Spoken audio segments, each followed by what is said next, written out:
Service in State College, Pennsylvania has issued a severe thunderstorm warning for West Central Lycoming County in North Central Pennsylvania, North Central Clinton County in North Central Pennsylvania, until 1:30 p.m.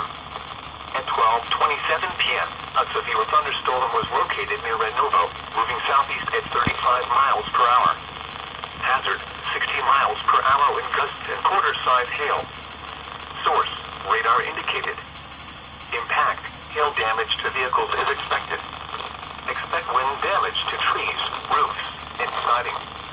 Locations impacted include Renovo, Waterville, Piner, Little Pine State Park, and Camel. For your protection, move to an interior room on the lowest floor of a building. Repeating, a severe thunderstorm warning has been issued until 1:30 p.m. for the following counties: Clinton and Lycoming,